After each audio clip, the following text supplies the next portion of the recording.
Okubiri Rwakashatu 2013 omupiira gw'akazo Youth Soccer Tournament gugenzire gye omu maisho omu tawuni kansi y'akazo. Tawuni kansi y'akazo ebeiremu wards 6 kwonka wards 5 nizo zibaasize kuzaana. Wards 5 ezo zibaire zirimu Rwempiri, zirimu Byeshembe, zirimu Gabarungi, Rwemirondo hamwe n'Obwengara. N'obwenjura abegwire nyingi kabaasa kuteganyisamu abazaani bakagwa nibaimuka kwonka omuzaano omupiira tokumwihaho. Tiimu ezo zizaanire gye omupiira zazaana na ngenzi zaazo na bwanyima harabaho tiimu zibiri eya Gabarungi Ward na tiimu eya Byeshembe Ward. Tiimu ezo zigumizemu zakwatagana nikwo kuhendera zigwire draw referee akazita penalties. Byeshembe Ward yahendera esinzire omupiira na goal ziina ari 2.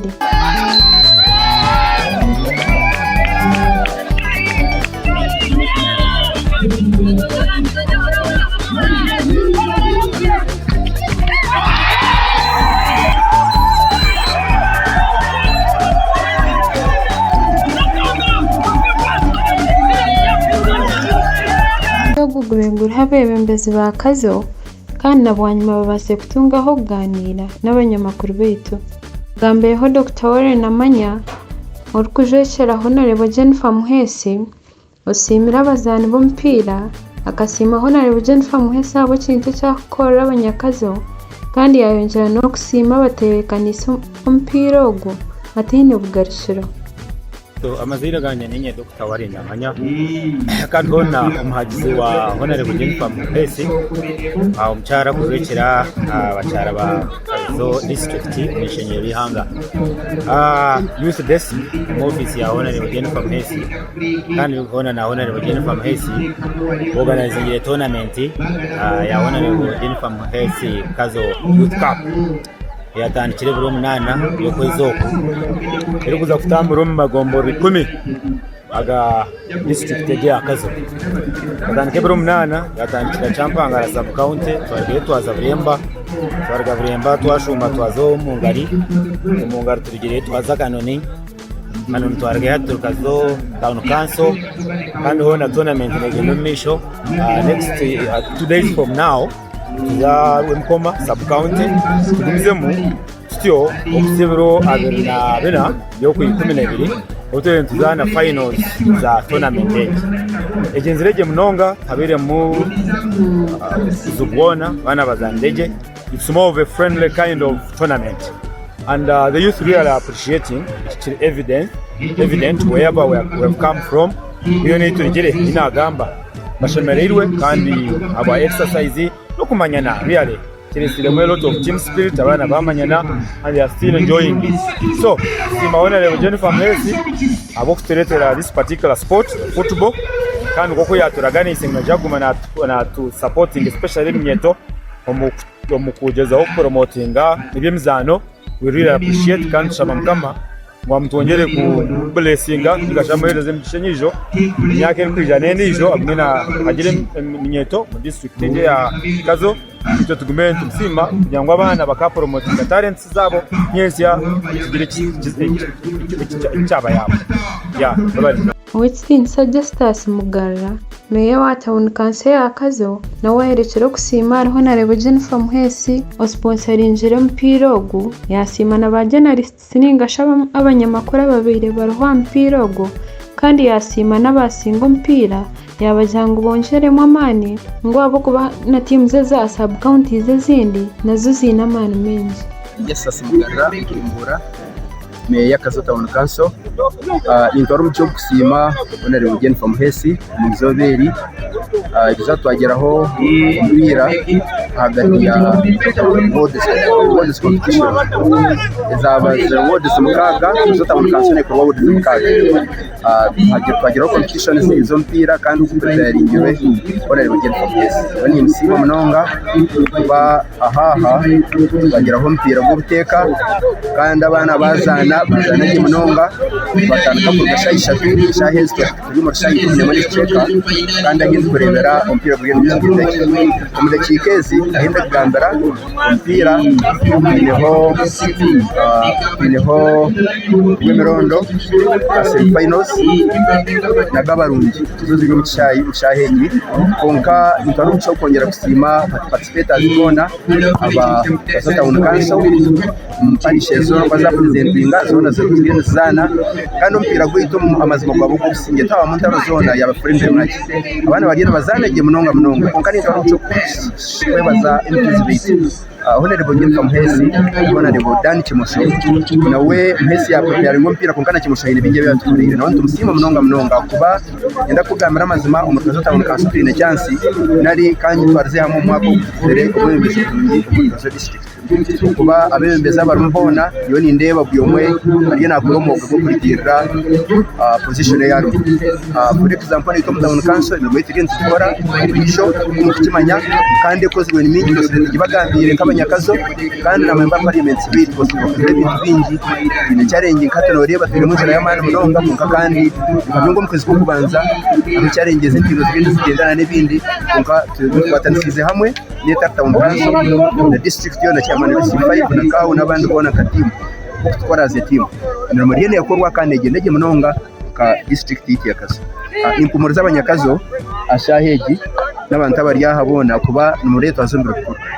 tugenda tuyirebera kuru ina mu insecurity kinambura kimana abana bagarko mu humuro ishaba bazire kuza kozesa abana babo bashitemena n'abana bahandura y'abana babo kureba nguka babargira abana banyenca kareti n'abana bahumire abahikira mu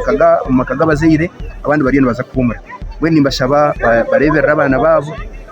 bari n'abana bo cyakiro bakozesa abana imirimo abana bari kuzamba bakaza ama TV bakaza amasomo kago kashaka kwasakora imirimo ya bakagaruka kwasakora school fees ya yuko yongera yahandi we nishaba bazire n'abana ugire nkwatanisa abazire manya bazire abana manya bazire banyu kandi abazire manya abana banyu urebeke mu bakosemermo babegisemermo yanyu mosere mukora abazire mosere mandaruka ngemermo yanyu abana bashikumu kagira ngo we nabo more nagira tumwana wagiye akabona bona nyoti nkwe nangabona we nimbashaba nahashitara igimza nitirenze zana na iyo nkane yambaha abana kose abana abantu baza kusibana bakoresha bahandi basiba developing talents zabo umupira n'umugureba abamwe bagwihira musente n'empira erhona yo n'umugerebo ije mpira ibiro musente nebatari ntomana giye musente kandi abo mukiga bene nyihanangiro z'abazire nitenderana abazire muze kurebera abana banyu somesa abana banyu korra abana banyu kandi abana nabo bakorere abazire babo ine kugeranya cyakarenuzi nebyo banga nakwata umwami Obed Timbaganya muri akaciko kutebeka nsempira ogwa honorable Jennifer Muhesi nawe simire honorable Jennifer Muhesi yasima n'abazana abo kuzana nje batine ntaro ningasho kucuba kandi yabasima nabo mico mirungi Sembe oye kasota urukanza oye musibire muta banywanu banje okundi murundi mutabarje omuzano gw'omukago gw'aba murumu nyowe nanyenda kubahabura hwe abaryaha twena timu ze ziryaha zona erizoba hatwaba turyo mu kishenge kitu onka hate kishenge twacishora twazo mu muryango naba nimbashaba ngo twazo mu muryango hatwatanisize hamwe turonde timu emwe erije kujwekera kazota unukanso bizana n'amagombora gando mbusingi nimbasima mwe bari munonga kuzana n'emfemirungi nimbasima mwe bari munonga kuzana mukumanya munozana na bindetu mbwene hati wacyahashaha yo kuronda timu ero kwata n'amagombora gando tubasaba ngo muturonda timu ejo mugironde n'umutima kumwe mutagira umwanyiza nebyo bice mwe bari munonga kandi tubendeza Christmas nungi Jire hagambaho nasasira pike ocho wabiyashembe odi asimire honorable Jennifer Muhesi abo harukunde yaberekera iminyeto akazo kandi yasima n'abazana b'umupira abo mico mirungi y'ibagizero mu cyayi kandi nabo kuzanaje mwasiga mutamwe n'abarutureba nagaraganye mu mugamba ki izobereye birabiri na bibiri twageraho tonamenti y'umukundwa witu yatebayekanisize MP Jennifer Muhesi ogire ngambaye kimba mbine tindemwa twagiraho tenamenti yo mu town council ya Kazo timu zona zija kandi za participatinga timu nka Rwemerondo timu nka Rwempiri timu nka Kazo town council na timu ya Shembe timu za participatinga je ikintu cyona cyagenda je mbwenu bantu mwe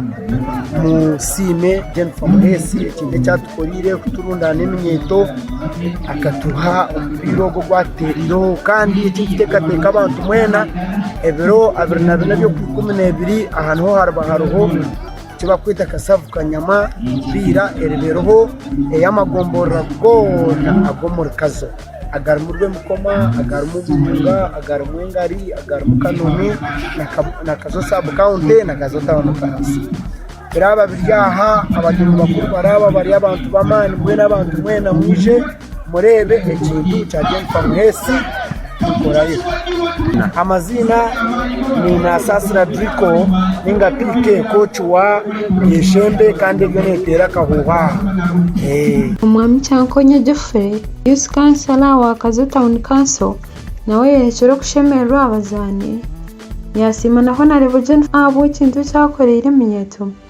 kandi yabaraganisa ngo kikopechi nziza kwendana no singe ubu baba kwatanise hamwe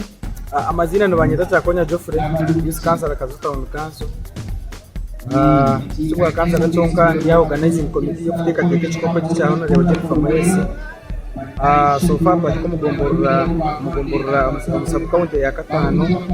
kabanza cyapangara twaza Bulemba twaza Mungari twaza Kanoni Kazo sub county Kazo town council kuza muntiza bosha nyencha kare ntizarwe mukomo onga so far kimbeshi tandikire kigenda je nempire yo legenda je ati final 1 nezanwa gabalonzi izana na Rwemerondo final 1 ya wamate jine ya kabiri Yeshembe yazana na Rwempiri yagitera so uteka bona bucirwo zana je na kabiri cyabiri mu cyona kugira ngo ikibi kiyo kitambara giteka ngo kikopechi kiza kwibirabira na bena kandi kiza kukumba singe nakuba bona rero Jennifer Muhesi ateka tekirebera abo bindi nk'iminyeto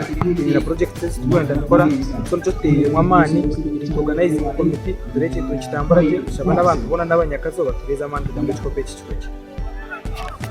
Itunga Grace Media TV ntibaraganse oguma ntibamanyise bukugenda umisho ahampiro gwa Kazo y'usoka tournament ogwengumi 2023 gutebekana isibo Honorable Jennifer Muhesi woman MP w'abakaza wa Kazo district ntibaraganse oguma ntibashitaho urushyimo cyona icawe no kutukura teramu kutuyitunga YouTube Facebook TikTok hamwe na Twitter abo Grace Media TV ndishira niwe shabarakabu